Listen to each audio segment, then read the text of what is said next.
तब यहाँ हेडक्वार्टर में काजू नंबर 8 के बारे में बातें चल रही होती है। तब डिफेंस फोर्स का डेप्यूटी डायरेक्टर केजी कहता है, मुझे विश्वास नहीं हो रहा कि डिफेंस फोर्स के अंदर एक काजू है, और वो भी डाई काजू। ये तो सच में बहुत खतरनाक है। तब एक पर्सन कहता है, क्या मीडिया को इसके बारे में पता है? तो यूजो कहता है, हमने काजू नंबर 9 की तरह ही इस बात को भी दबा दिया है, और मैंने तो ये भी सुना है कि एक कंट्री काजू से ह्यूमन टिश्यू ट्रांसप्लांट के ऊपर एक्सपेरिमेंट भी कर रही है, और अगर उन्हें पता होता तो वो ऐसा कुछ ज़रूर करते। तब केजी कहता है, तो फिर तो हमें चुपचाप काजू नंबर 8 को डिस्पोज कर देना चाहिए और एक वेपन में बदल देना चाहिए। तब एक और पर्सन कहता है, पर क्या हमें पहले उसे एक लिविंग वेपन में बदलने के बारे में नहीं सोचना चाहिए? तब डायरेक्टर जनरल इसाओ कहता है, इस डिस्कशन से हमें कोई फ़ायदा नहीं होगा, पहले हमें उसे यहाँ लाना होगा और उसके बाद हम ये डिसाइड करेंगे। तो इसलिए अब मैं 3rd डिवीज़न को काजू नंबर 8 को हमारे हवाले करने के लिए ऑर्डर देता हूँ। तब हम यहाँ देखते हैं काफका को पकड़कर रखा होता है और उसके सारे वाइटल स्टेबल होते हैं। तब काफका सोचता है, मुझे यहाँ पर बांधे हुए पूरा 1 दिन हो चुका है, आखिरकार अब मेरे साथ क्या होने वाला है? तो क्या फिर किकोरू ने जो कहा था मेरे साथ वही होने वाला है?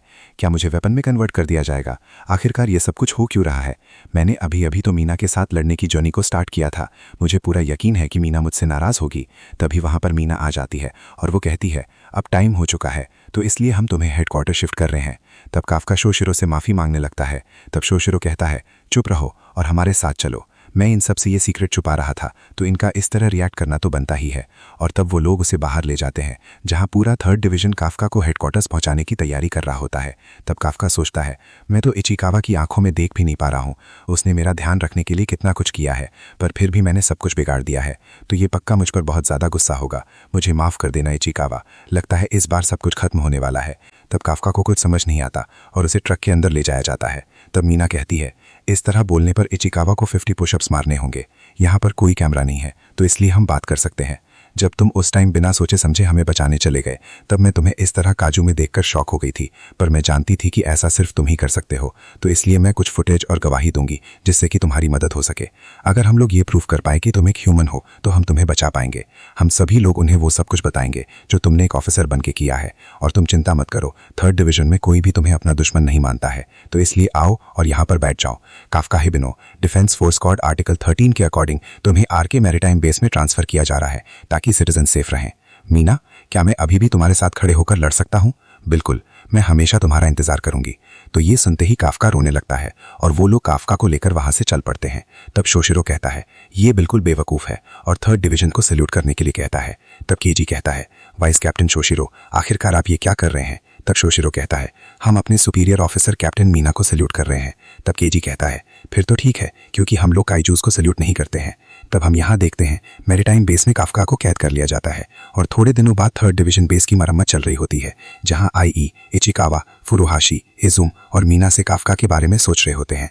तब फुरुहाशी कहता है, मुझे अब तक यकीन नहीं हो रहा कि तुम्हें यह पता था, और किसने ही सोचा था कि वो बूढ़ा आदमी काजू नंबर 8 है, क्योंकि वो बंदा तो बस एक स्पेयर टायर की तरह था। मैंने सही कहा ना इचिकावा?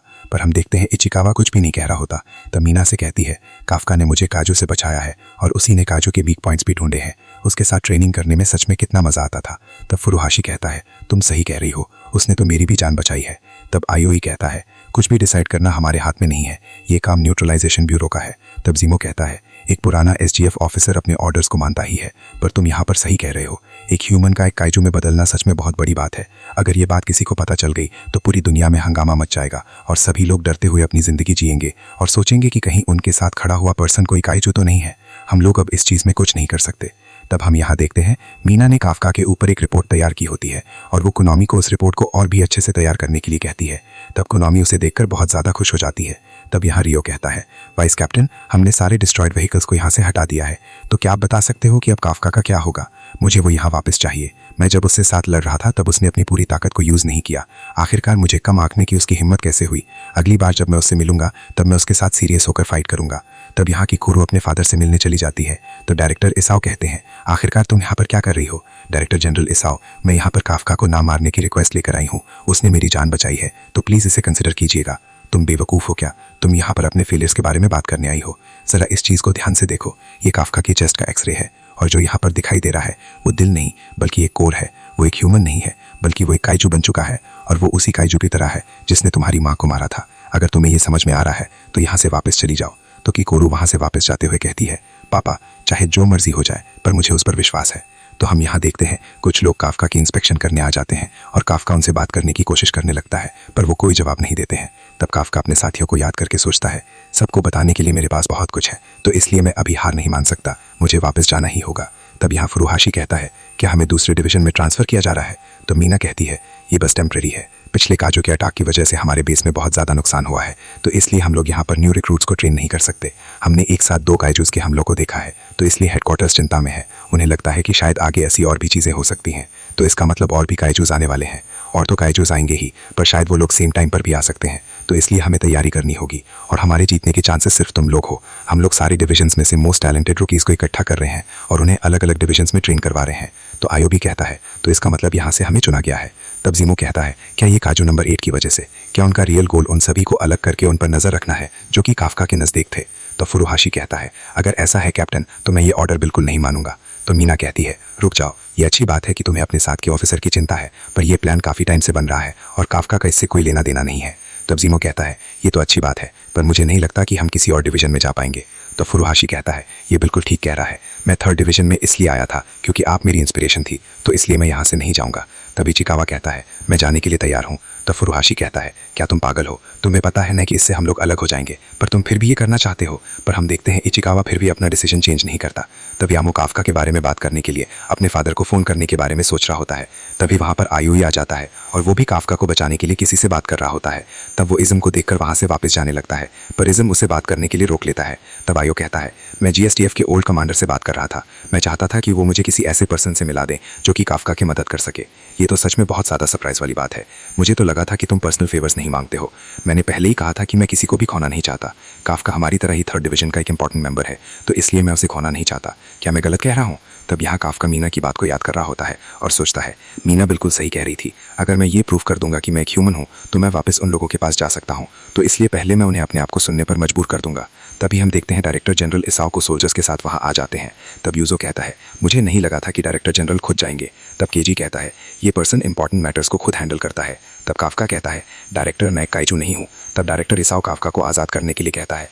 तब एक पर्सन कहता है, पर यह खतरनाक है क्योंकि ये काजू नंबर 8 है। आखिरकार तुम्हें क्या लगता है कि तुम किससे बात कर रहे हो? अगर ये सच में एक डाई काजू है, तो वो इन हथकड़ियों को बड़े आराम से तोड़ सकता है।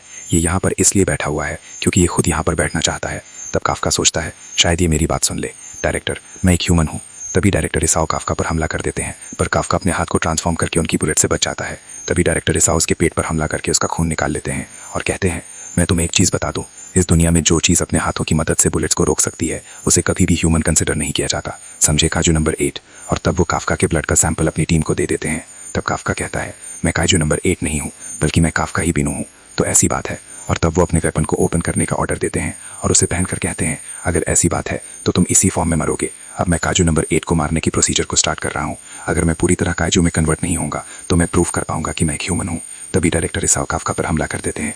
तब काफ्का उनके हमले से बच जाता है, पर हम देखते हैं उसका एक हाथ कट चुका होता है। तब डायरेक्टर फिर से काफ्का पर हमला कर देते हैं। तब जो हम यहाँ देखते हैं, काफ्का और भी ज़्यादा काजू में कन्वर्ट हो चुका होता है और डायरेक्टर कहते हैं, अब तो तुम और भी ज़्यादा काजू लग रहे हो, और उस पर हमला कर देते हैं। पर काफ्का अपने आप को बचा लेता है। तब डायरेक्टर बार बार काफ्का पर हमला करने लगते हैं और काफ्का उनके हमलों से बचकर सोचता है, अगर इनका एक भी वार मुझे लगा तो मैं मारा जाऊंगा। मुझे बस इनके सूट के ओवरहीट होने तक इनके हमलों से बचना होगा। पर तभी हम देखते हैं डायरेक्टर काफ्का को पकड़ लेते हैं और उसे एक मुक्का मारकर उसका एक हाथ उड़ा देते हैं और दूसरे मुक्के से उसकी लात उड़ा देते हैं। पर काफ्का अपनी काइजू की पावर को यूज़ करके अपने बॉडी पार्ट्स को दोबारा से रिजन कर लेता है। तो डायरेक्ट काफ्का पर हमला कर देते हैं, जिससे हम देखते हैं काफ्का जोर से दीवार में जा लगता है। तब डायरेक्टर फिर से काफ्का पर हमला कर देते हैं। तब काफ्का उनसे बचकर सोचता है, आखिरकार मेरी बॉडी ऐसे रिएक्ट क्यों कर रही है? ये तो वैसे ही मूव कर रही है जैसे कि डाइकाइजू के साथ लड़ने के टाइम मूव कर रही थी, पर यहाँ पर तो कोई डाइकाइजू है ही नहीं। पर रुको ज़रा, क्या मेरी बॉडी इसलिए रिएक्ट कर रही है क्योंकि डायरेक्टर एक डाइकाइजू की तरह खतरनाक है? तब केजी कहता है, काजू नंबर 2, 1972 में उसने सारे स्पैरो को उड़ा दिया था। ये दूसरा ऐसा काजू था जैसे हमने नंबर दिया था, और इसके पास बहुत ही ज़्यादा कमाल की डिस्ट्रक्टिव पावर थी और अंत तक इसने बिल्कुल भी हार नहीं मानी थी। जो सूट और आर्म्स डायरेक्टर ने पहने हैं वो काजू नंबर 2 की बॉडी से बनाए गए हैं, और तुम्हारे फादर इकलौते ऐसे इंसान हैं जो कि इन्हें यूज़ कर सकते हैं। तो यहाँ डायरेक्टर फिर से काफ्का पर हमला कर देते हैं। तब काफ्का सोचता है, तो कोरू इस बारे में बात कर रही थी, तो ये है आइडेंटिफिकेशन कहते हैं। तो आखिरकार तुमने दिखा ही दिया कि तुम एक काइजू हो। तो किकोरू कहती है, शुक्र है काफ्का तुम ठीक हो, पर रुको, कुछ गड़बड़ लग रही है। तभी काफका जोर से चिल्लाने लगता है, जिससे पूरा बेस हिल जाता है। तो किकोरू सोचती है यहाँ पर कुछ भी ठीक नहीं है। तब यहाँ काफका कहता है, आखिरकार ये चल क्या रहा है, आखिरकार मैं अपनी बॉडी को कंट्रोल क्यों नहीं कर पा रहा हूँ। पर रुको जरा, आखिरकार ये क्या हो रहा है, ऐसा लग रहा है कि मैं एक काइजू बन रहा हूँ। तब वहां पर वही काजू आ जाता है जिसने काफका को काइजू नंबर 8 में कन्वर्ट किया था, और वो काफका को अपने अपोनेंट को मारने के लिए कहने लगता है, और यहाँ काफका डायरेक्टर की तरफ बढ़ने लगता है। तो किकोरू कहती है, रुक जाओ काफका, तुम एक ह्यूमन होना। और इसी के साथ एपिसोड खत्म।